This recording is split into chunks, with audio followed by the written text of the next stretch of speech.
Primero identificamos constantes como la gravedad, el diámetro del recipiente, la altura del recipiente, la altura inicial del líquido y el tiempo inicial como 0.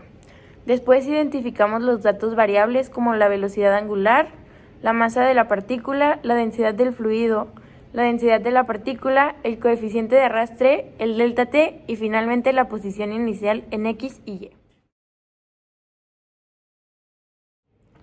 Utilizamos diversas herramientas. Para medir diámetros y alturas utilizamos reglas.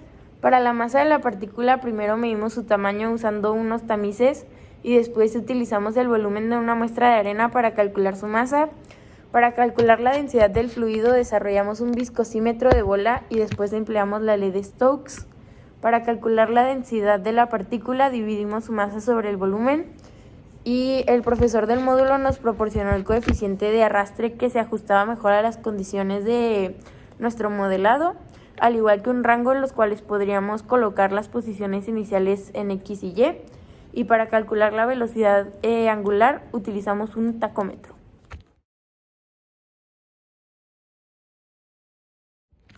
La potencia del motor utilizado, el controlador de velocidades y la estabilidad del motor.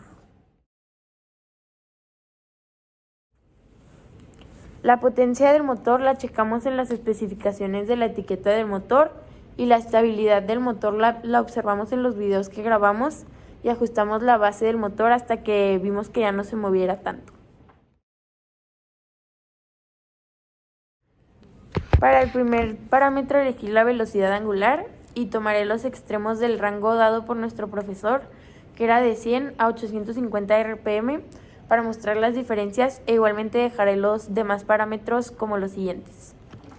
En este primer escenario puse la velocidad angular en 100 RPM y podemos ver cómo la partícula toma mucho tiempo en llegar a las paredes del contenedor, al igual que podemos observar que su velocidad en ambos ejes es considerablemente pequeña. En el segundo escenario puse 850 RPM y dejé los demás parámetros iguales y podemos ver cómo la partícula llega casi inmediatamente a las paredes del contenedor y su velocidad en ambos ejes. Para el segundo parámetro elegí la densidad de la partícula como parámetro y para mostrar la diferencia, en el escenario 1 la densidad del fluido será menor que el de la partícula y en el escenario 2 será lo contrario.